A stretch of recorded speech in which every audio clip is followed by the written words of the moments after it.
Okay, so there's three ways that we're going to measure variation. The first is with the range. The range is pretty standard. You're taking the maximum value and subtracting off the minimum value of your data set. While the range is easy to find, it does not take into account all the data values. So you have no idea what's happening in between that minimum or maximum, or how any of the values are really chunked or grouped. When you are looking at your rounding, you don't round any of the range values when you find that difference. You use the exact value and you make sure that you include units when you're done. The second way that you're going to measure your variation is by finding the standard deviation. Now, most of the time this is going to be done using the 1var stats feature on your calculator. The standard deviation measures the average distance the data values are from the mean. And because this is distance, that means your values are never negative. Data that is closely grouped together will have a small standard deviation value.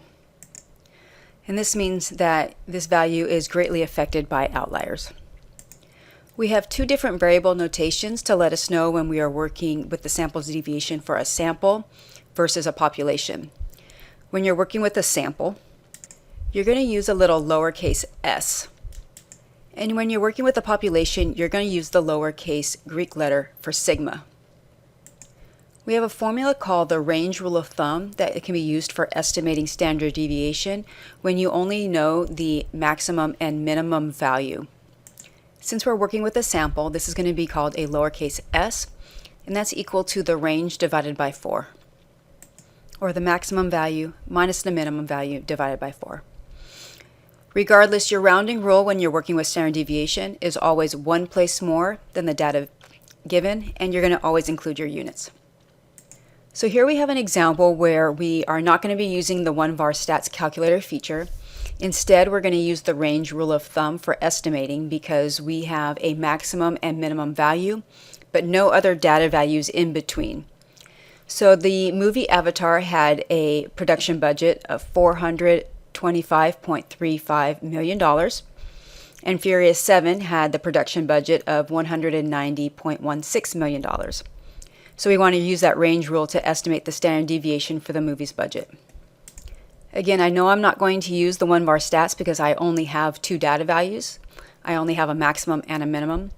Also, in the problem, it's telling me specifically to use the range rule of thumb formula. So I'm going to set up my formula with s equals, and then put my maximum and minimum divided by 4.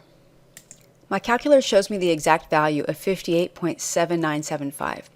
But my rounding rule says that I need to round this to one place more than the data given, which means I want this to 3 decimals. So my final answer will be $58.798 million. The third way we're going to measure variation is again with the variance, and as we spoke before, that is the spread of the data. We have a variable notation to represent the sample and the population for variance. For the sample, this is going to be s squared.